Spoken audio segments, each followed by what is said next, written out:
मैं आप लोग के समक्ष आज ऑनलाइन क्लासेस के तहत प्रस्तुत हुई हूँ और पहले मैं अपना परिचय आप लोगों को देना चाहती हूँ कि मैं शिक्षिका काकोली साहा CCL DAV में जीव विज्ञान पढ़ाती हूँ। तो बच्चों, आज हम आपके समक्ष क्लास 12वीं की 12वीं कक्षा की प्रजनन मतलब रिप्रोडक्शन यूनिट जो है, जो पहला यूनिट है, उसके तहत क्या क्या है पहले मैं वो आपको बताऊंगी। उसके बाद हम लोग फर्स्ट चैप्टर जो कि प्रजनन, जीवों में प्रजनन है, उसको लेकर आगे बढ़ना चाहूंगी। तो आप लोग तो पहले पढ़ ही चुके होंगे प्रजनन क्या है, मतलब रिप्रोडक्शन क्या है। तो ये एक बहुत ही इंटरेस्टिंग टॉपिक है बच्चों, और इससे आप अपने आप को जुड़ पाओगे जीवों में, मतलब पौधों में और हम लोगों में या छोटे ऑर्गेनिज्म में कैसे प्रजनन की प्रक्रिया होती है वो हम लोग देखेंगे। तो चलो बच्चों, हम लोग स्टार्ट करते हैं। All the best. NCERT किताब आप लोगों के साथ होनी चाहिए। ये एक ऐसी किताब है जिसकी एक एक अक्षर को आप लोगों को पढ़ना बहुत जरूरी है, तभी आप अपनी परीक्षाओं में अच्छे नंबरों से पास कर पाओगे। जो डायग्राम्स है उसको अच्छे से देखना है, जो टर्म्स है उसको बहुत हाईलाइटेड करके आपको पढ़नी है। तो हम लोग स्टार्ट करते हैं। देखिए, ये जो प्रजनन रिप्रोडक्शन, ये जो रिप्रोडक्शन चैप्टर है जिसमें यूनिट है, पहला यूनिट क्या है आप लोग का, रिप्रोडक्शन, वो प्रजनन।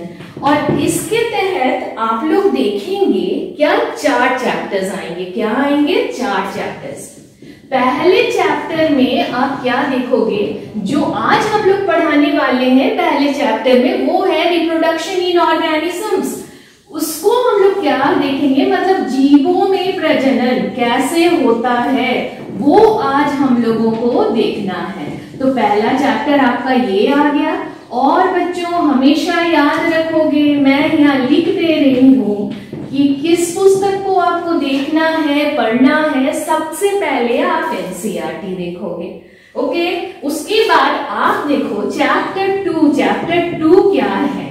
चैप्टर 2 में आप देखोगे सेक्सुअल रिप्रोडक्शन, मतलब प्रजनन आप किसमें देखने वाले हो, लैंगिक प्रजनन पौधों में, इन फ्लावरिंग प्लांट्स। फिर हम लोग किसमें चले जाएंगे बच्चों, पहले तो हम सारे जीवों में देखेंगे कैसे होते हैं, नहीं होते हैं, किस तरह का होता है, वो हम लोग को देखना है। और चैप्टर 2 में हम लोग किसमें प्रजनन किसमें देखेंगे, पौधों में देखेंगे, ठीक है। तो वो है फ्लावरिंग प्लांट्स में। फिर चैप्टर 3 जो आपका इस यूनिट में है, उस चैप्टर को हम लोग क्या बोलेंगे बच्चों, वो हमारे शरीर से जुड़ा हुआ है और हम लोगों में किस तरह का प्रजनन होता है वो हम लोग को देखना है। और वो क्या है, वो है ह्यूमन रिप्रोडक्शन। मतलब तुम अपने आप को, आप लोग अपने आप को जोड़कर देख पाओगे जो कैसा ये सारा चीज हो पाता है, कैसे क्या है, नहीं है, सारा चीज हम लोग इसमें देखेंगे। और जो इस यूनिट का अंतिम चैप्टर है उसमें हम लोग क्या देखेंगे, रिप्रोडक्टिव हेल्थ, मतलब प्रजनन से जुड़ा हुआ कुछ शारीरिक प्रक्रियाओं या बीमारियां, ये सारी चीजों को, STDs, ये सारी चीजों को हम लोग चैप्टर 4 में देखेंगे। तो आज हम लोग जो लेने वाले हैं, पढ़ने वाले हैं, वो है जीवों में प्रजनन। तो ये बच्चों बहुत ही इंटरेस्टिंग है। और चलिए हम लोग चल पड़ते हैं इस राह में, ठीक है। पहला आप देखो, पहला स्टार्ट करते हैं, ठीक है। तो वो क्या है, हम लोग हमेशा आज किस वजह से हैं, जन्म हुआ तब ना आज हम लोग हैं, ठीक है। तो जन्म, ये जो जन्म हुआ वो है बर्थ। वो क्या है, बर्थ।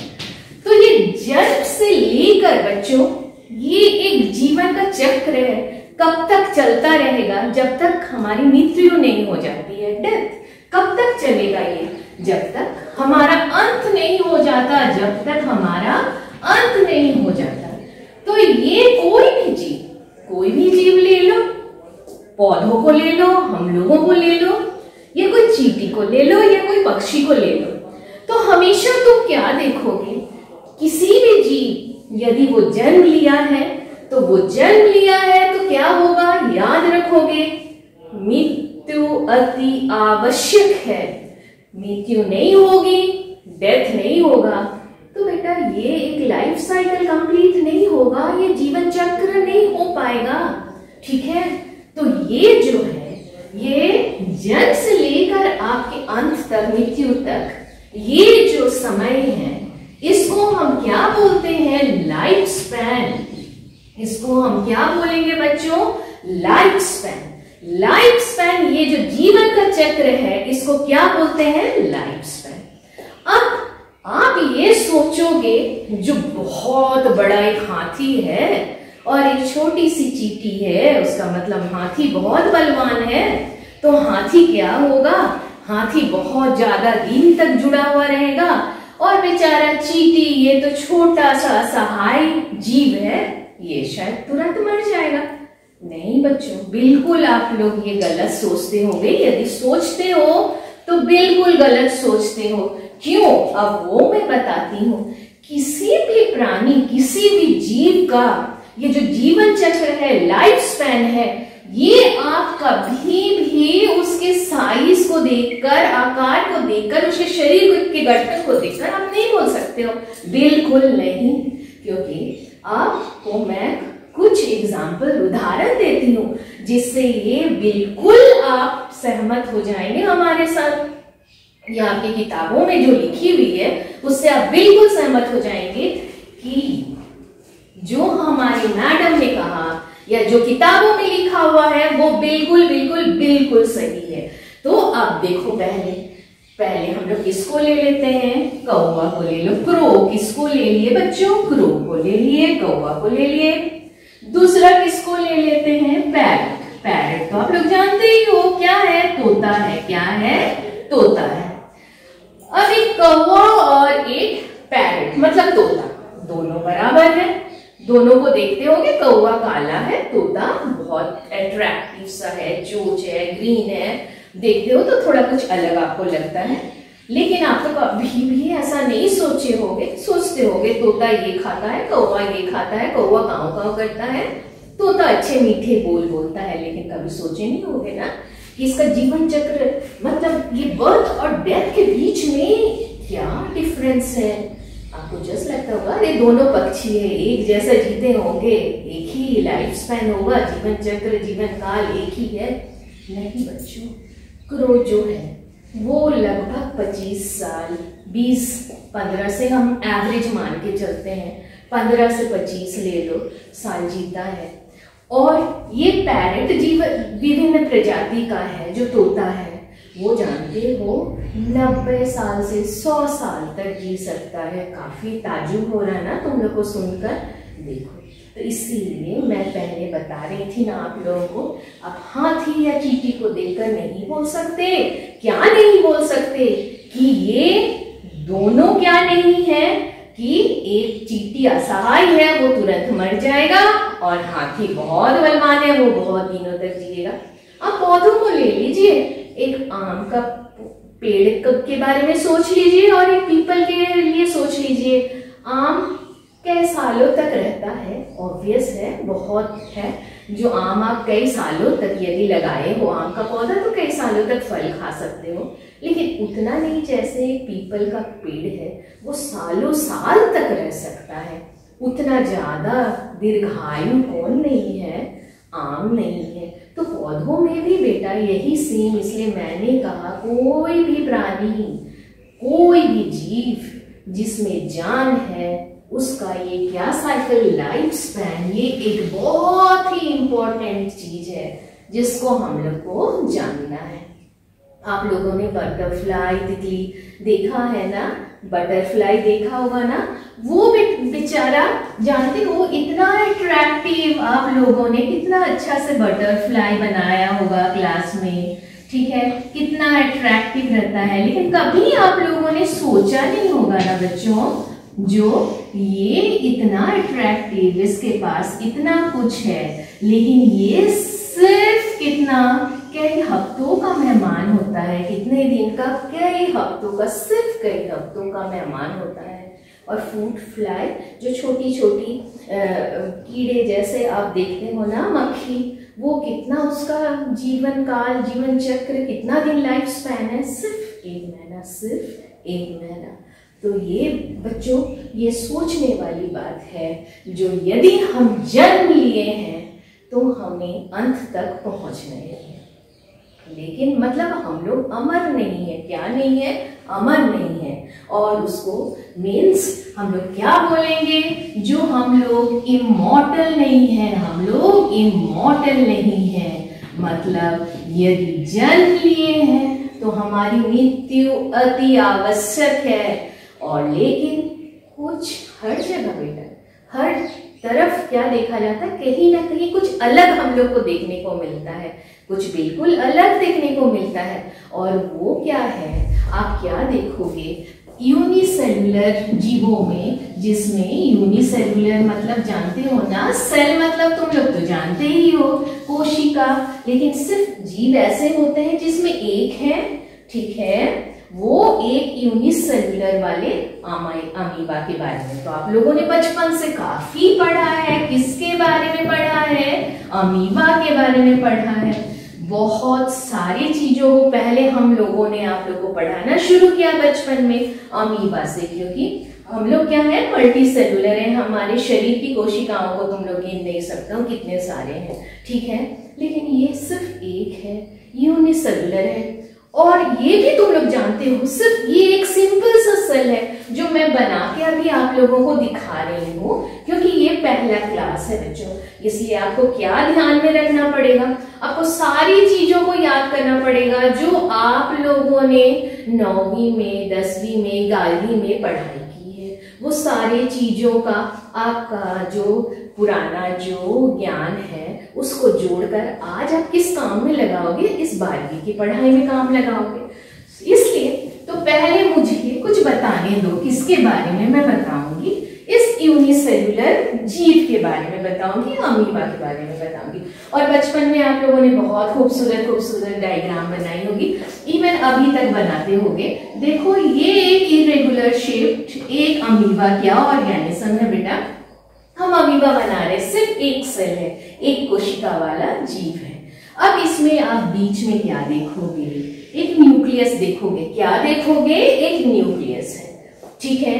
और ये मेम्ब्रेन तो क्या है? आप ऑलरेडी जानते हो ना, सेल मेम्ब्रेन है, ठीक है, ये सेल मेम्ब्रेन है। इसके अलावा भी आप बहुत सारी चीजों, vacuoles, contractile vacuole, food vacuole, बहुत सारे चीज, ये तुम्हारा साइटोप्लाज्म हुआ, ये सारा चीज आपको देखने को मिलेगा, ठीक है। अब देखो, मतलब प्रक्रिया तो चलनी है ना। हम लोग किस पे बोल रहे हैं? जन्म से लेकर मृत्यु तक। उसके बीच में आपका क्या आता है? हम लोग बढ़ते रहते हैं, ग्रोथ होता रहता है। मतलब लाइफ प्रोसेस कितना सारा चीज है ना। न्यूट्रिशन आप लोगों ने देखा है, रेस्पिरेशन, ट्रांसपोर्टेशन, एक्सक्रीशन, ये सारा चीज आप लोग देखते हो ना। पाचन तंत्र के बारे में, फिर सांस लेने की प्रक्रिया है, फिर उसके बाद किडनी से कैसे वेस्ट, नाइट्रोजनस वेस्ट बाहर निकलते हैं। सारी प्रक्रियाओं को आप लोगों ने पढ़ा है। हम लोगों ने आपको 10 और 11 में पढ़ाई है, 10वीं और 11वीं में पढ़ाई है। तो सारा चीज, कोई भी जीव है तो उसको ये सारा चीज से को लेकर आगे चलना पड़ेगा।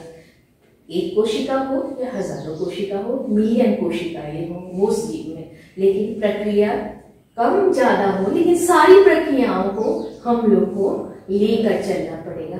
तो ये सच में बच्चों, ये अमीबा सोचने वाली बात है।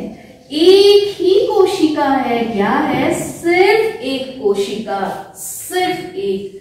और आप लोगों ने देखा ना किस तरह से जब भी कोई खाद्य पदार्थ या खाना इस सामने आता है, इस कोशिका के सामने आता है, तब क्या करता है? उसमें ये क्षमता है जो ये सेल मेम्ब्रेन से कुछ आकृतियों का गठन कर सकता है, जिससे कि जो भी पदार्थ है, खाद्य पदार्थ है, उसको क्या कर सकता है वो अपने घेरे में, क्योंकि बेटा एक कोशिका वाली जीव और इसके पास कोई हाथ नहीं, कोई पैर नहीं, कोई भी और ऑर्गन्स नहीं, जिसके सहारे ये क्या कर सकता है, कुछ भी ले सकता है। तो इसके लिए तो काफी संकट वाला समय है। लेकिन आप देखिए प्रकृति का नियम, सारी चीजों का एक साथ सम्मेलन इस तरह से हुआ है कि ये जीव एक कोशिका होने के बावजूद सारी चीजों को कर पाता है। और पहला जो है वो मैं आपको दिखा रही हूँ, वो क्या है, जैसे ही कोई खाना, एक फूड पार्टिकल अमीबा के सामने आता है, वो सेल मेम्ब्रेन से अपनी कुछ प्रक्रियाएं या सेल मेम्ब्रेन को कुछ इस तरह से मॉडिफाई करके या गठन उसका इस तरह से अपने आप में कर लेता है कि वो खाद्य पदार्थ उसके आसपास आकर घेरे में आ जाता है और उसके बाद वो उसको अंदर ले पाता है। वो आप लोगों ने पढ़ा है कैसे लेता है।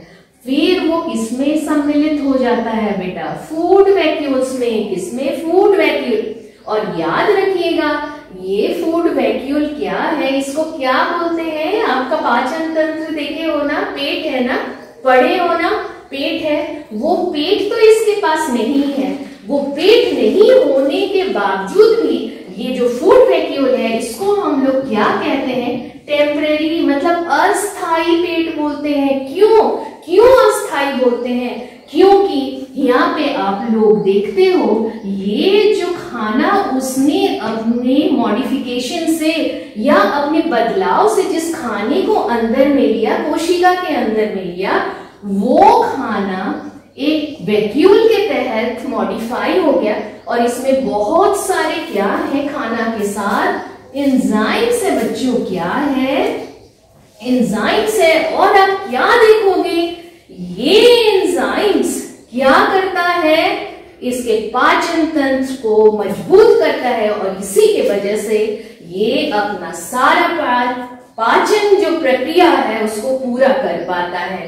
तो इसीलिए ये जो थैला आप देख रहे हो, खाद्य वैक्यूल जो आप देख रहे हो, वो खाद्य वैक्यूल कुछ नहीं है बच्चों, क्या है, टेम्परेरी स्टमक मतलब पेट है। वो टेम्परेरी, क्यों टेम्परेरी बोले, अस्थाई। क्यों हम ये वर्ड, मैं ये अक्षर क्यों यूज कर रही हूँ अस्थाई, क्योंकि अस्थाई इसलिए बोल रही हूँ क्योंकि ये हमेशा के लिए नहीं है।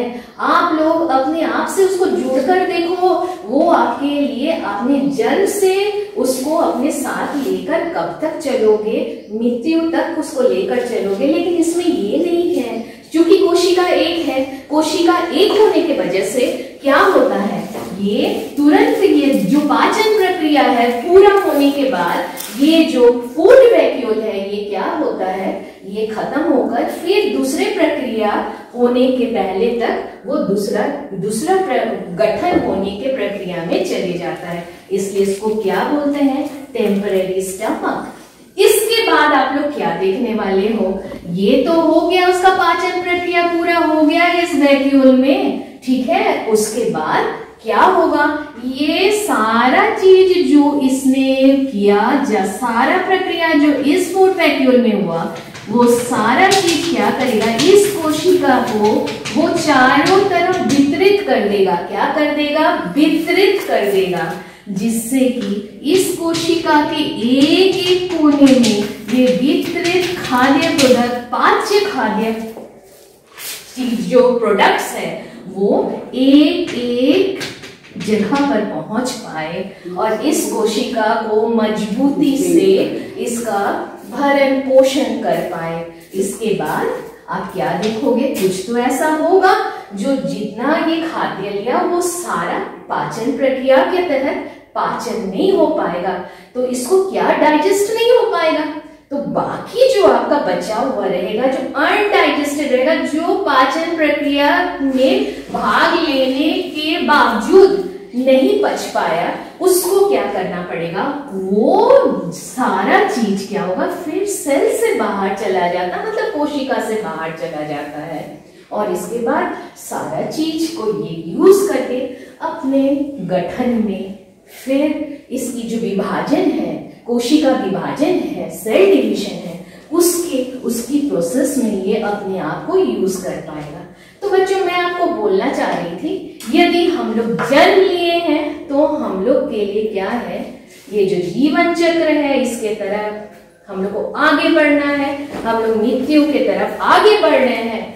लेकिन कुछ यूनिसेलुलर मतलब एक कोशिका वाले जीव है, जैसे कि अमीबा है। क्या है? अमीबा है। तो ये अमीबा जान के रखोगे, इसकी मृत्यु नहीं होती है, ये अमर है। हम लोग अमर नहीं है, लेकिन मैं अभी तक अमीबा के बारे में आपको इतना क्यों बताई? इसलिए बताई बेटा, सोचो एक कोशिका क्या अजीबोगरीब है कि नहीं, ये जीव की दुनिया। ठीक है, तो सच में हम लोग बहुत भाग्यशाली हैं जो हम लोग को इतने सारे जीवों के बारे में, इतना बृहस्थ दुनिया में इतने सारे जीवों के बारे में, उसके एक एक चीज के बारे में जानने का मौका मिलता है। और शायद ही हम लोग कभी सोचे होंगे एक कोशिका वाले जीव, यूनिसेल्युलर ऑर्गेनिज्म अमीबा के पास इतनी खास बात है, इसको हम अमर बोल सकते हैं। हम लोग अपने आप को अमर नहीं बोल सकते, कैसे उसको हम लोग अमर बोलते हैं? चलो आज हम लोग उस चीज को देखते हैं। देखो बेटा, चूंकि अमीबा में क्या है, एक ही कोशिका है। क्या है? एक ही कोशिका है। क्या है? एक ही कोशिका है।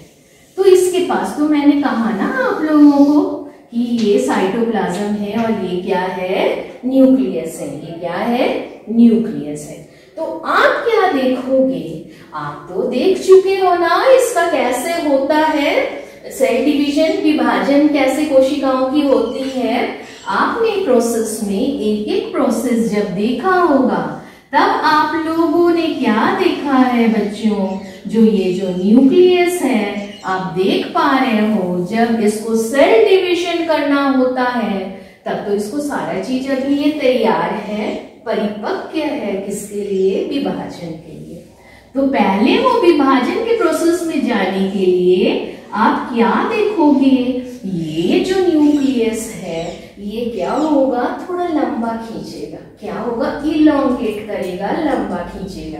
तो आप देख रहे हो कि नहीं, ये लंबा। और मैं आपको एक चीज बता दूं, मैं यहाँ नहीं बताने वाली हूँ फिर से सेल डिवीजन, क्योंकि सेल डिवीजन बकायदा आप लोगों ने 11वीं कक्षा में बहुत विस्तृत रूप में पढ़ा है। तो आप जस्ट इसको याद करो और मेरे साथ इसको सीखो। ठीक है, तो आप क्या देखने वाले हो?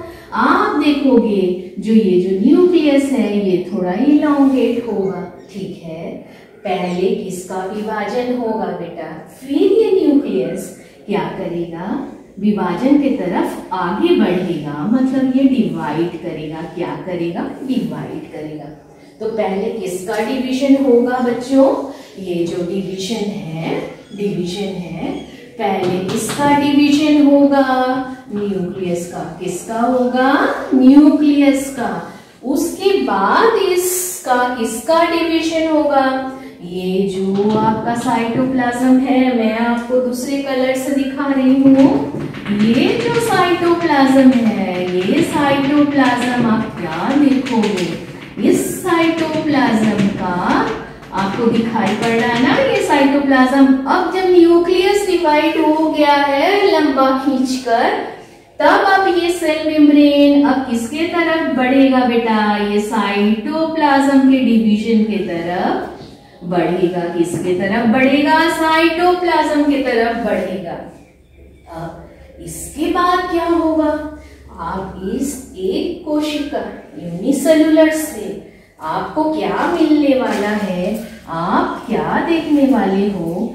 आप देखोगे इससे आप विभाजन के बाद आपको दिखाई देगा, इस विभाजन के बाद आप क्या देख पा रहे हो? इस विभाजन के बाद कि आपके पास न्यूक्लियस के 2 भाग में ही वितरित हो गए और ये जो साइटोप्लाज्म है ये भी विभाजन के बाद अलग हो जाते हैं। और 2 कोशिका मतलब विभाजन के बाद आप देखोगे 2 कोशिका बन गया। तो क्या हो गया?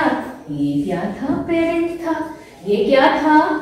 हमारे अभिभावक है ना, हमारे अभिभावक से हम लोगों की प्रक्रिया किसका, कि प्रजनन की प्रक्रिया किसके वजह से हुआ, हमारे माता पिता के वजह से, या दूसरे भी ले लो, वो हम लोग सेक्सुअल एसेक्सुअल बाद में लेंगे, है ना बच्चों। लेकिन यहाँ पे मैं जो बताने वाली हूँ, ये जो इमॉर्टल वाली कहानी है जो मैं आपको समझाना चाहती हूँ, वो है आप लोगों ने देखा कैसे ये दोनों डिवाइड होकर कितने बच्चे का फॉर्मेशन हुआ, कितना कितना सेल बना, कोशिका आया, 2 कोशिका आया, 1 से कितना आया, 2 आया। अब सोच लो ये जो 2 कोशिकाएं हैं ये अलग अलग क्या है, अपनी एक अलग अलग पहचान है इन 2 कोशिकाओं में। ये एक अलग अमीबा है और ये एक दूसरा अमीबा है, और ये अपने तरह से अब अपनी जीवन शैली या जीवन प्रतिक्रिया को लेकर आगे बढ़ेंगे। तो ये हो गई आपकी, तो इसको किस लिए हम लोगों ने अमर कहा, ये उत्तर इसमें छुपा हुआ है कि आप देख रहे हो ना, ये एक जो पेरेंट सेल था उसी से आगे बढ़ने वाला जो सारा ऑफस्प्रिंग आ रहा है, या जो भी बच्चों का फॉर्मेशन हो रहा है डॉटर सेल्स का, वो किससे आ रहा है, जो विस्तृत वे से इस धरती पर जमा हुआ है। फिर इसी से 1 से फिर कितने बनेंगे बच्चों, इस 1 से फिर 2 बनेंगे, फिर इस 1 से 2 बनेंगे। आप देख पा रहे हो ना किस तरह से ये आगे धरती पर अपना चलता रहेगा, चलता रहेगा, चलता रहेगा, और एक समय ऐसा आएगा जो इसकी संख्या काफी बढ़ती जाएगी। किस लिए, ये प्रजनन की प्रक्रिया के लिए। लेकिन इसीलिए चूंकि ये डिवीजन, विभाजन का एक ऐसा कंसेप्ट है बच्चों, जो इसको किस कैटेगरी में, किस तरह हम लोग इसको रखते हैं, इस इमॉर्टल के कैटेगरी में, मतलब ये अमर है। और ये हमेशा एक नॉर्मल सी बात, एक सामान्य बात नहीं है, ये कुछ अलग हटकर है। तो ये आज हम लोग इसको और आगे दूसरे तरफ ले जाते हैं। चलो, अमीबा का तो इतना सारा आप लोगों ने देखा ना, जानकारी मैंने आप लोगों को दी अमीबा के बारे में।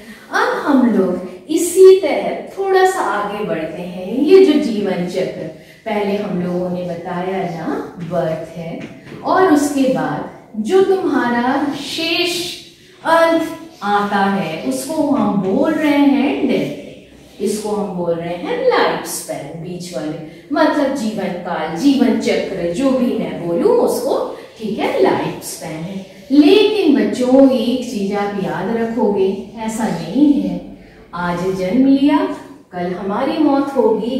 इस बीच में आप देखते हो कि नहीं, आप 4 साल के हुए, आप 10 साल के हुए, आप 60 साल के हुए या 70 साल के हुए, तो वो जो है बीच वाला जो प्रक्रिया हम लोग जिससे गुजरते हैं उसको हम क्या बोलते हैं, ग्रोथ बोलते हैं। क्या बोलते हैं, ग्रोथ। इसलिए आप क्या जोड़ लोगे बेटा, बर्थ जोड़ोगे, ग्रोथ जोड़ोगे, और डेथ, जन्म।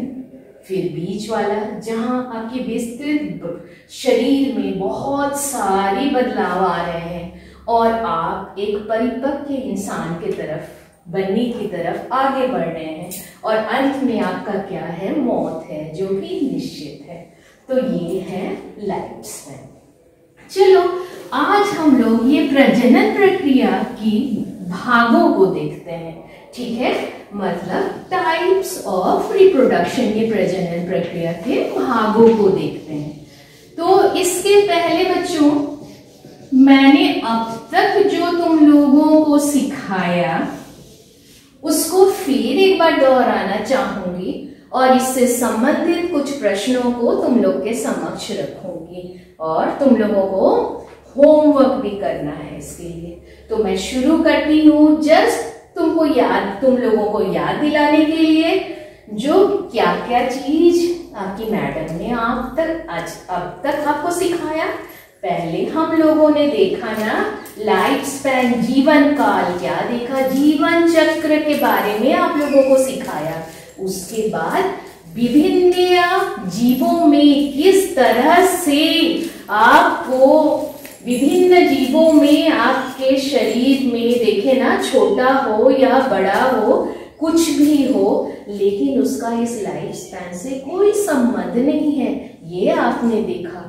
इसके अलावा आपने क्या देखा, आपने देखा ना जो हम लोग अमर नहीं है, हमारी जन्म हुई है तो मृत्यु होना एकदम लाजमी है। उसको हम लोग क्या बोलते हैं, लाइफ स्पैन। क्या बोलते हैं, लाइफ स्पैन बोलते हैं, जीवन काल, जीवन चक्र बोलते हैं। और इसके साथ मैं जोड़कर आपको और क्या बताई, जो ये क्या है, अमीबा एक एक्सेप्शनल एक जीव है जिसमें क्या है बच्चों कि वो अमर है। उसकी मौत के बारे में हम लोग बोल नहीं सकते हैं। क्यों उसके मौत के बारे में हम बोल नहीं सकते हैं, क्यों, क्योंकि मैंने आपको दिखाया जो किस तरह एक कोशिका के विभाजन से आपने देखा 2 बना, 2 से कितना बना, 4 बना, 4 से कितना बना, 8 बना।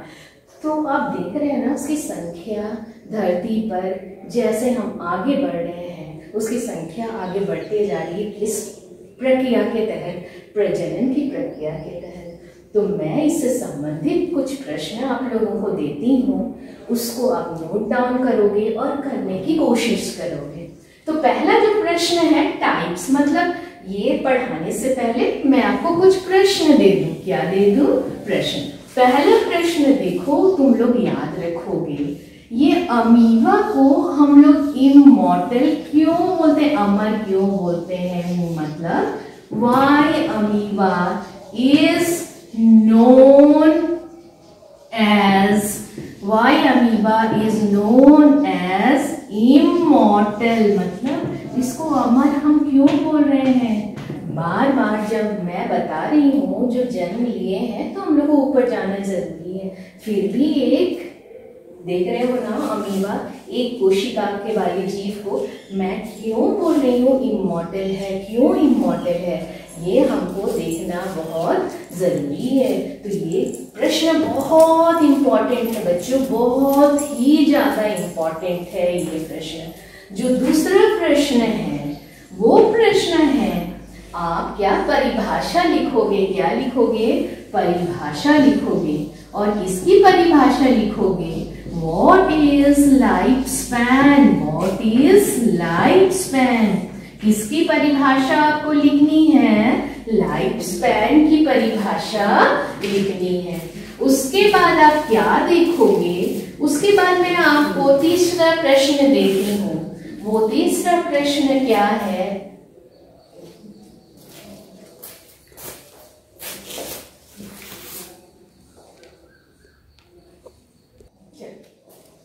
अब तीसरा प्रश्न जो मैं आप लोगों को देने वाली हूँ, ये कुछ जीवों में आप उसकी लाइफ स्पैन को याद कर लेना।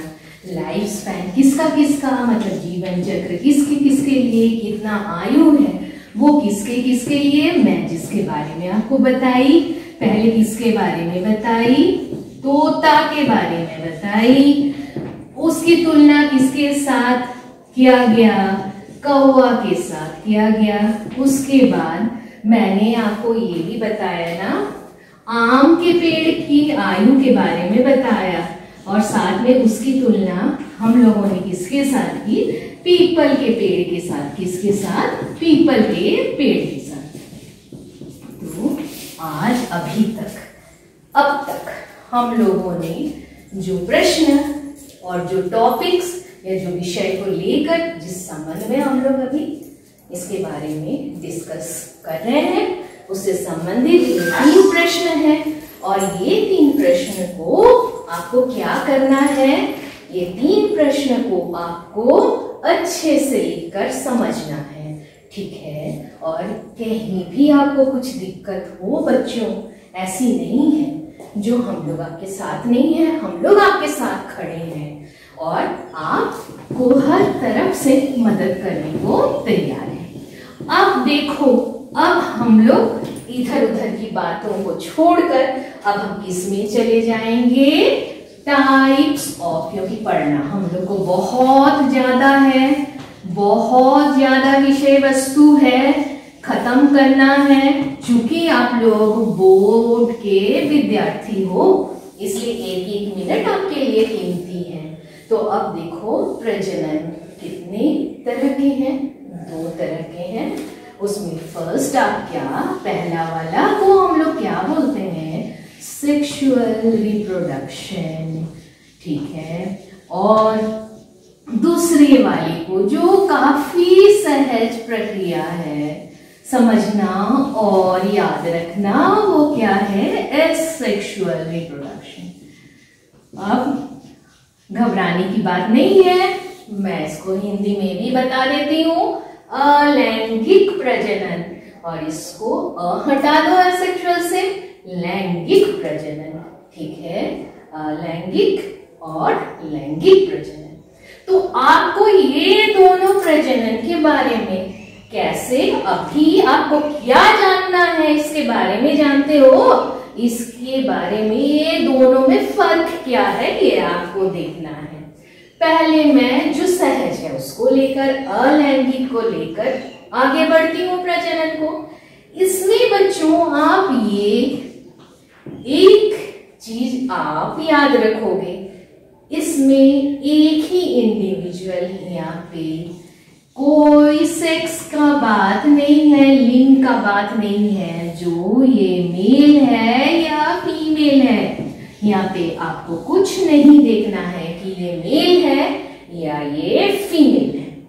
सिर्फ एक ऑर्गेनिज्म, एक जीव, वो क्या है, उसके पास क्षमता है क्या करने का, ये रिप्रोडक्शन की प्रक्रिया, जनन की प्रक्रिया को आगे बढ़ाने का, जिससे कि वो बहुत सारे ऑफस्प्रिंग को, बहुत सारे आने वाले अपने बच्चों को बना सकता है, खुद ही कैपेबल है, खुद ही सक्षम है, बना सकता है। तो यहाँ पे आपको क्या देखना है बेटा, यूनिपेरेंटल मतलब क्या है, एक ही जीव क्या है उसके पास, वो काफी सक्षम है किसके लिए, जनन की प्रक्रिया के लिए। और आप जानते हो ना प्रजनन क्या है, reproduction is nothing but it is a process of giving rise to new individuals of its own kind. मतलब इसको भी मैं हिंदी में बता देती हूँ तुम लोगों को।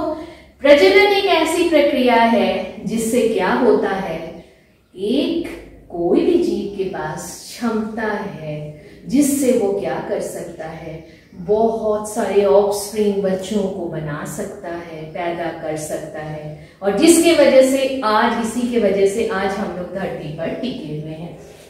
तो चलो एसेक्सुअल में पहले ले लेते हैं, मेल और फीमेल में कोई बात नहीं है, लिंग की कोई बात नहीं है, इसलिए उसको क्या बोलते हैं, यूनिपेरेंटल, एक काफी है, ठीक है। और क्या देखोगे, इससे जो बनता है अलैंगिक प्रजनन से जो भी बच्चे पैदा हुए, ऑफस्प्रिंग पैदा हुए, उनको हम लोग क्या बोलते हैं जानते हो बेटा, क्लोन बोलते हैं। तुम लोग तो जानते होगे क्लोन क्या है या क्लोनिंग क्या है। क्लोन मतलब जो भी बच्चे इनसे बने वो बिल्कुल हूबहू किसके तरह दिखते हैं, जिस पेरेंट से वो बने, जो भी इनके प्रजनन के लिए जिम्मेदार थे वो बिल्कुल उसके नकल है, जो उनके बच्चे हैं उनके नकल है सारा चीज। क्यों, इसमें 2 चीज आपको देखना पड़ेगा, मॉर्फोलॉजिकली किस तरह से बराबर है बच्चों, मॉर्फोलॉजिकली एंड जेनेटिकली। 2 चीज आपको याद रखना पड़ेगा, मॉर्फोलॉजिकली एंड जेनेटिकली। मॉर्फोलॉजिकली मैं बता देती हूँ, घबराने की बात नहीं है। मॉर्फोलॉजिकली क्या है जानते हो, मतलब देख पा रहे हो ना मेरा नाक कैसा है, देख रहे हो ना, आंख कैसा है, आपकी मैडम का बाल कैसा है, मैडम कितनी लंबी है, मैडम गोरी है या काली है, सब आपको दिखाई पड़ रहा है ना, आप सब देख पा रहे हो। मतलब ये जो बाहर से आप मुझे देख पा रहे हो, मेरे सारे चीजों को जो बाहर से आप अनुभव कर पा रहे हो, वो चीज को हम क्या बोलते हैं? Morphological characters, morphological characters. लेकिन आप अंदर में, तो मेरे अंदर में क्या है? मतलब जेनेटिक्स, मतलब जीन क्या है? किस वजह से मैं काली हूँ? किस जीन के बदलाव के कारण मेरे में ये मेरी आंखें ऐसे हुई, मेरे नाक ऐसे हैं? तो वो चीज तो आपको पता नहीं चल रहा है ना। लेकिन ये बिल्कुल सही है, जो बहुत कम ही चीज है जहाँ पे देखोगे आप माता पिता समान बच्चे बिल्कुल हूबहू एक जैसा दिखते हैं। नहीं, ऐसा बिल्कुल नहीं है। बहुत सारी चीज है, बहुत सारा फर्क आपको दिखाई देता है। लेकिन क्यों? क्योंकि हम लोग अलैंगिक प्रजनन के तहत नहीं आते हैं। लेकिन जो भी अलैंगिक प्रजनन के तहत आते हैं, उन लोगों में आप क्या देखोगे? जो बच्चे बनेंगे वो हूबहू जो भी उसके पेरेंट थे, अभिभावक थे, जिनसे उनकी उत्पत्ति हुई, उनके बराबर वो हर लिहाज में उनकी तरह दिखेंगे। कैसे? मॉर्फोलॉजिकली वे जीन्स भी उनका एक जैसा होगा, देखने में भी वो हूबहू एक जैसे होंगे, जिसके लिए हम लोग उसको क्या नाम दे देते हैं? क्लोन। क्या नाम है? क्लोन। तो आप याद रखोगे, जो अलैंगिक प्रजनन से जो भी बच्चे बने, जिसकी भी उत्पत्ति हुई, वो कैसे दिखते हैं बेटा? क्लोन है, मतलब एग्जैक्ट कॉपी ऑफ पेरेंट जिनसे बने, हूबहू उनके नकल है, हूबहू उनके नकल है। तो चलो, अब हम लोग इसके बारे में तो बहुत कुछ जान लिए, सोच समझ भी रहे होंगे हम लोग कितना इसके बारे में जाने। इसके बाद हम किस पे चले आएंगे? लैंगिक प्रजनन। किस में आ जाएंगे? लैंगिक प्रजनन में आ जाएंगे। लैंगिक प्रजनन में जब आओगे तब तो आप देखोगे यहाँ लिंग की बातें होंगी, और वो लिंग में कौन सा चला आएगा बेटा? मेल भी चाहिए और फीमेल भी चाहिए, दो जनक चाहिए। यहाँ एक ही जनक काम कर रहा था, यहाँ दो जनक चाहिए। वो क्या है? नर नारी के रूप में आपको दो जनक को लेके आगे बढ़ना पड़ेगा, तभी वो आप लैंगिक प्रजनन के बारे में आप उसको जान पाओगे। और हम लोग एक ऐसे जीव है, सिर्फ हम लोग नहीं बेटा, सिर्फ हम लोग नहीं, बहुत सारे आप तो जानते ही हो कितने सारे जीव इसमें तहत आ जाते। पौधों के बारे में भी ले लो, ठीक है? पौधे भी इस प्रजनन की प्रक्रिया में शामिल है। दोनों में पौधे शामिल है, अलैंगिक लैंगिक दोनों में शामिल है। तो इसमें आप क्या देखोगे?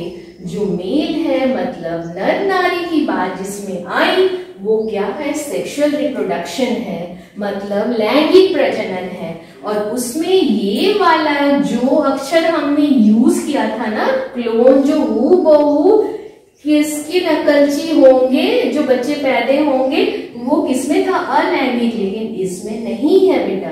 इसमें क्यों वैसा था? क्योंकि वो मॉर्फोलॉजिकली और जेनेटिकली, मैंने आप लोग बताया मॉर्फोलॉजिकली और जेनेटिकली क्या है, इसमें आप नहीं देखोगे वो सारी चीजें। इसमें बहुत सारे फर्क आपको दिखाई पड़ेगा। ये तो आप देखते ही होंगे, आप अपने घर में ही आप खुद के बारे में सोच लो।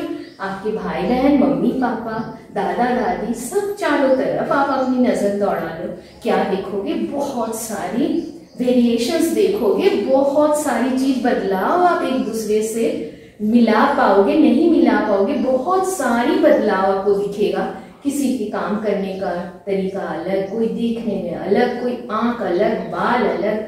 तो मॉर्फोलॉजिकली और जेनेटिकली बहुत सारे फर्क हो जाते हैं। इसीलिए क्या है, इस जो लैंगिक प्रजनन है, इस लैंगिक प्रजनन में हम एक बहुत ही इंपॉर्टेंट चीज को लेकर आगे बढ़ते हैं, जिसका नाम यहाँ पे आप लोग क्या देखे? क्लोन, मतलब बिल्कुल नकल। जो भी बच्चे पैदा हुए वो क्या थे?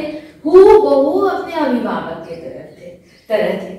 लेकिन यहाँ पे आप क्या देखोगे? जो भी बच्चे इस प्रजनन के प्रक्रिया से आएंगे, उसमें आप देखोगे बहुत सारे बदलाव रहेंगे, एक दूसरे से मिलता जुलता बहुत कम ही इसके तहत आप देखोगे मिलता जुलता एक दूसरे से होगा, कुछ कुछ कैरेक्टर्स होगा जो एक दूसरे से मिलेगा, लेकिन ऐसा नहीं है जो एकदम एक दूसरे के नकल होंगे। इसलिए उसमें क्या है, बहुत सारी बदलाव आपको दिखाई देगा लैंगिक प्रजनन में, और उस बदलाव को हम क्या बोलते हैं, वेरिएशन। क्या बोलते हैं, वेरिएशन, जिसके वजह से देख रहे हो ना इसमें बहुत सारे। तो पहले मैंने क्या बताया आपको, अलैंगिक के बारे में बताया, फिर किसके बारे में बताया, लैंगिक। अलैंगिक में मैंने क्या बताया, जो भी प्रजातियां या जो भी बच्चे पैदा हुए वो क्या थे, वो अपने अभिभावक के नकलची थे। दूसरे में मैंने लैंगिक में क्या बताया, नहीं वो नकल नहीं है, बहुत सारे उन लोगों में डिफरेंसेस है जिसके वजह से इसका फायदा भी है, जानते हो बहुत सारा फायदा है, जिसके वजह से क्या होता है, हम लोग ये जो हमारे चारों तरफ का एनवायरनमेंट है, ये वेरिएशंस की वजह से, ये बदलाव की वजह से हम सालों, 1 साल 2 साल आगे बढ़ते जा रहा है, जो हमारा पीढ़ी दर पीढ़ी आगे बढ़ते जा रहे हैं, हम लोग अपने आप को बहुत अच्छे से संतुलित करके इस दुनिया में आगे बढ़ रहे हैं। किस लिए संतुलित होकर आगे बढ़ रहे हैं बेटा, किस लिए, कुछ नहीं, सिर्फ आप एक अक्षर याद रखोगे, बदलाव, और उस बदलाव को हम क्या बोलेंगे, वेरिएशन। क्या बोलेंगे, वेरिएशन। तो चलो इससे संबंधित कुछ प्रश्न को भी लिख लो, ठीक है। तो देखो ये 2 चीज जो मैंने अभी तुम लोगों को बताया ना, लैंगिक और अलैंगिक, तो ये दोनों के लिए इससे संबंधित कुछ प्रश्न भी तुम लोगों को जानना बहुत जरूरी है। पहले मैंने आपको 3 प्रश्न दिए ना, अब आपको मैं और 2 प्रश्न देती हूँ। वो 2 प्रश्न क्या है, आप नाम लिखोगे, नेम द 2 टाइप्स, मतलब ये जो प्रजनन है ये कितने तरह के हैं, इसकी विभाजन मैंने आप लोग को करके बता दिया ना। Name the 2 types of reproduction, मतलब ये प्रजनन का जो 2 चीज है, जो विभाजन करके मैंने 2 तरह का बताया, उसके नाम आपको लिखनी है। उसके बाद जो नेक्स्ट इंपॉर्टेंट क्वेश्चन है जिसको आपको लिखना बहुत जरूरी है, वो कौन सा है, डिफरेंसेस लिखना है बेटा आपको। डिफरेंसेस मतलब जानते हो ना, दोनों प्रजनन की प्रक्रिया के बीच में आपको फर्क लिखना है। डिफरेंसेस बिटवीन आपको लिखनी है, तो मैं बताऊंगी कितना लिखना है आप लोगों से अभी। Differences between sexual and asexual reproduction, differences between sexual and asexual reproduction। तो मैं तो ये चाहूंगी बच्चों, चूंकि आप लोग 12वीं के छात्र छात्री हो, तो मैं चाहूंगी कम से कम तुम लोग 4 एनी 4 फर्क डिफरेंसेस आप लोग लिखो, क्योंकि आप लोग अभी काफी बड़े हो गए हो, ठीक है। तो चौथा प्रश्न ये रहा, 5वां प्रश्न ये रहा। अब मैं दूसरे टॉपिक पर चली जाऊं, क्योंकि ये हमारा इतना ही है जो कि अभी आपको जानना है, लेकिन विस्तृत में अभी चूंकि हम लोग जीवों में प्रजनन के बारे में पढ़ रहे हैं, विस्तृत के बारे में हम लोग ले लेंगे। क्या लेंगे बच्चों, टाइप्स ऑफ अलैंगिक प्रजनन का टाइप्स पढ़ेंगे। पहले तो प्रजनन का टाइप्स हम लोगों ने पढ़ा, अब हम लोग क्या पढ़ेंगे, जो पहला था अलैंगिक उसका टाइप, उसकी विभाजन को हम लोग को देखना है। टाइप्स ऑफ एसेक्सुअल रिप्रोडक्शन, क्या देखना है, टाइप्स ऑफ एसेक्सुअल रिप्रोडक्शन।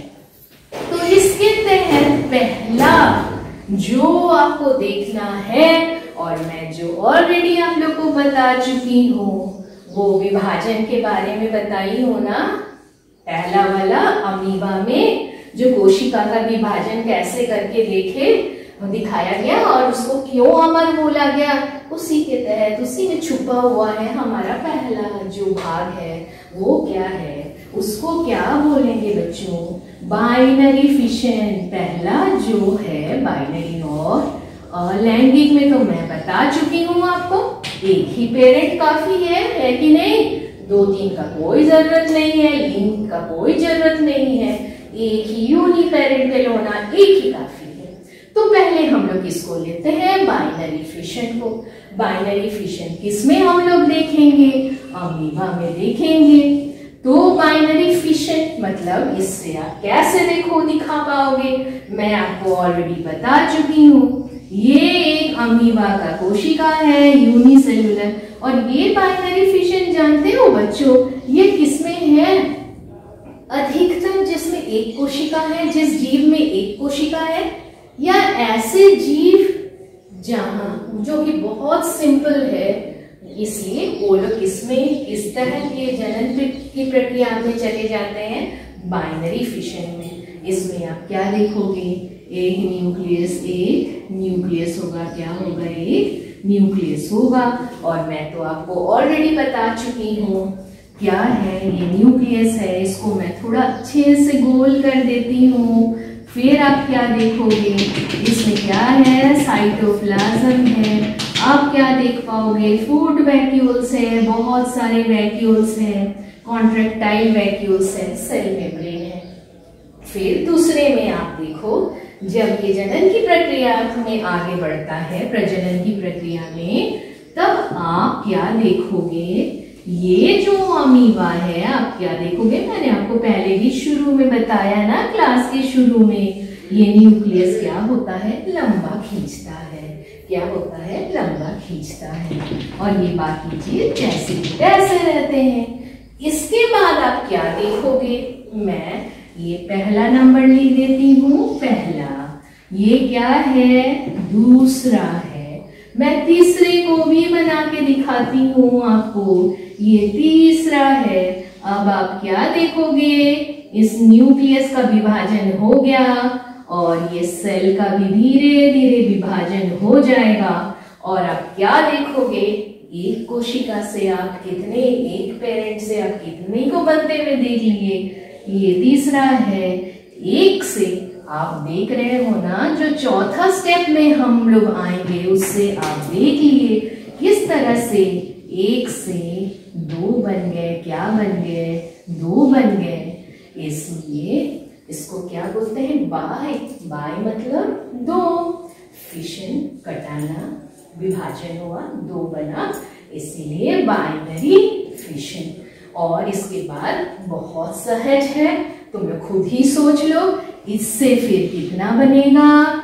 इससे फिर 2 बनेगा। इससे कितना बनेगा बच्चों? 2 बनेगा। तो देख पा रहे हो, एक से आपको कितना बना? 2। 2 से कितने आएंगे? 4। 4 से कितने आएंगे? 8 आएंगे। तो जनन की प्रक्रिया हुई कि नहीं? ठीक है। तो बाइनरी फिशन हम किस में देखें? अमीबा में देखें। चलो अब हम लोग दूसरे तरह की फिशन में जाते हैं, या अलैंगिक का जो दूसरा वाला है उसको लेकर हम लोग आगे बढ़ेंगे। उसको पहला वाला मैं लिख देती हूँ, फिर से आप लोग को याद रहेगा। वो क्या था? Binary fission. वो क्या था? Binary fission. वो तो अमीबा में विभाजन देखे ना, कोशिका का विभाजन से हुआ। अब आप दूसरा वाला जो लोगे, जो पढ़ने वाले हैं अलैंगिक में, वो क्या है? मल्टीपल फिशन है। वो क्या है? मल्टीपल फिशन है। चलो ये बहुत मजेदार चीज है, इसको बताती हूँ मैं तुम लोगों को। हम लोग तो मलेरिया, चूंकि हम लोग गिरिडीह में हैं, तो काफी हम लोग इस बीमारी से जूझते रहते हैं, जो कि मलेरिया है। ठीक है। तो ये मलेरिया है, ये किस वजह से आता है बच्चों? आप लोग बोलते रहते हो शायद मच्छर काटा मलेरिया हो गया। नहीं बच्चों, ये ठीक है मच्छर काटने से होता है, लेकिन जो जीवाणु, जो जीव इसके लिए जिम्मेवार है मलेरिया के लिए, उसका नाम क्या है? प्लाज्मोडियम। प्लाज्मोडियम। आप लोग देखते होंगे ना, ब्लड टेस्ट के बाद आपका जो रिपोर्ट आता है, मलेरिया पॉजिटिव, यदि आपका मलेरिया है तो वो पॉजिटिव मतलब आपको मलेरिया है। और नीचे लिखा हुआ रहता है वो किस जीव के वजह से है, वो आपका लिखा रहेगा प्लाज्मोडियम वाइवेक्स। क्या लिखा रहता है बेटा? प्लाज्मोडियम, क्योंकि गिरिडीह में जिस प्लाज्मोडियम के स्पीशीज प्रजाति के वजह से हम लोग मलेरिया से ग्रसित हैं, जो कि बहुत भयंकर रूप नहीं लेता मेरी हम लोगों की जान से नहीं, क्योंकि ये एक माइल्ड फॉर्म का है स्पीशीज, तो उसका क्या नाम है? Plasmodium vivax. ये तो आपको याद करना पड़ेगा, इसका तो कोई हिंदी नाम है नहीं, ये जैसा है वैसा आपको याद करना पड़ेगा, ठीक है। तो ये जो मल्टीपल फिशन है ये किस वजह से है बेटा? किस जीव की वजह से? मच्छर काटता है तभी वो आप में आता है, लेकिन किसके वजह से है? प्लाज्मोडियम की वजह से। किसके वजह से है? प्लाज्मोडियम की वजह से ये होता है। तो चलो, प्लाज्मोडियम में किस तरह से अलैंगिक प्रजनन होता है उसको आज हम लोग देखते हैं, ठीक है। ये मच्छर तो बिल्कुल बच्चों क्या करता है, ये वेक्टर है। ये जो जीव प्लाज्मोडियम है, इसको सिर्फ ये मच्छर क्या करता है, उसको हमारे शरीर तक पहुंचाता है। मच्छर तब तो दिन भर हम लोग को मच्छर काटता है, तो हम लोग तो जिंदगी भर मलेरिया से ग्रसित रहते हैं, है कि नहीं। लेकिन इसलिए हम लोग को क्या देखना है, जो मल्टीपल फिशन प्लाज्मोडियम से हो रहा है वो कैसे हो रहा है। चलो एक प्लाज्मोडियम को लेते हैं। एक प्लाज्मोडियम है, प्लाज्मोडियम को मैं ऐसे ही बहुत सिंपल तरीके से इस तरीके से आपको बताती हूँ। सोचो एक प्लाज्मोडियम है, उसमें एक न्यूक्लियस है और ये साइटोप्लाज्म है, याद रखोगे, ठीक है। ये अमीबा नहीं है, उससे अलग नहीं है, मैं सिंपल तरीके से बता रही हूँ। प्लाज्मोडियम में आप क्या देखोगे, ये जो न्यूक्लियस है, जो कि आपने अमीबा में देखा विभाजन होकर दो बना, यहाँ जो न्यूक्लियस है ना, ये बीच वाला, ये विभाजित होकर क्या देखोगे, विभाजित होकर कई भागों में बट जाता है, विभाजित होकर कई भागों में बट जाता है। और तुम लोग जानकर ताज्जुब हो जाएगा, जो आप क्या देखे, ये एक ही अभिभावक पेरेंट थे जिसमें ये बदलाव हुआ, और ये जनन प्रजनन की प्रक्रिया के बाद आप क्या देखोगे, बहुत सारे सेल्स बन गए, बहुत सारे प्लाज्मोडियम आ गए, बहुत सारे, क्योंकि न्यूक्लियस इतने सारे हैं। चारों तरफ क्या होता है बच्चों, डेवलपमेंट ऑफ साइटोप्लाज्म मेम्ब्रेन हो जाता है। और एक से आप कितने देखे, बहुत बच्चों का गठन होते हुए आप देख पा रहे हो। Many offspring, formation of many offspring, formation of many daughter cells, जिसकी वजह से हम क्या बोलते हैं, इसको क्या बोलते हैं, मल्टीपल फिशन। क्या बोलते हैं, मल्टीपल फिशन। देखो नेक्स्ट जो क्लास है उसमें तो पहले तो बहुत याद रखना आपको किस चीज का इससे जुड़ा हुआ क्वेश्चंस, प्रश्न भी मैं आपको देने वाली हूं। तो वो क्या है जो चीज आपको याद रखनी है आज, वो क्या है, क्योंकि बहुत ज्यादा पढ़ा देने से भी क्या होगा, आप उतना याद नहीं रख पाओगे। तो मैं क्या करती हूं, आज मैं ये जो अलैंगिक प्रजनन में सिर्फ दो प्रकार को ही लेकर अंत करना चाहूंगी। वो क्या क्या मैंने आप लोग को पढ़ाया, बाइनरी फिशन, और क्या मैंने आपको बताया, मल्टीपल फिशन। और इससे संबंधित मैं प्रश्न भी आपको दे देती हूँ। वो चौथा पांचवा प्रश्न मैं दे चुकी थी ना, छठा प्रश्न मैं चाहूंगी इसके बाद में जब आप लोगों से मिलूं, ये 6 प्रश्न की तैयारी आपकी होनी चाहिए, क्योंकि मैं जैसे जैसे दोहराऊंगी उससे पहले आप उस प्रश्न को लेकर तैयार रहोगे। तो क्या देखनी है आपको, क्या करना है, गिव द डिफरेंसेस। छठा प्रश्न क्या है जो आपको फर्क बताना है किसके किस में के बीच में, give the differences between binary fission and multiple fission, दोनों के बीच में binary fission and multiple fission. तो ये प्रश्न के साथ मैं चाहूंगी आप इस 6 प्रश्नों की तैयारी बहुत अच्छे तरीके से करते रहे। क्यों? क्योंकि ये 6 प्रश्न बहुत आपके बोर्ड परीक्षा के तहत बहुत बहुत बहुत इंपॉर्टेंट है। तो इसीलिए इन 6 प्रश्नों का आप तैयारी अच्छा से करिए, घर के अंदर रहिए, सुरक्षित रहिए, खुश रहिए और अपनी पढ़ाई को जारी रखिए। ये कतई मत सोचिए कि हम आपके साथ नहीं हैं, हमेशा हम आपके साथ हैं, लेकिन आपका साथ भी चाहिए, क्योंकि हम लोगों ने जो आपको बताया उस चीज को आपको हमेशा सही तरीके से पढ़ना है और समझना है। धन्यवाद।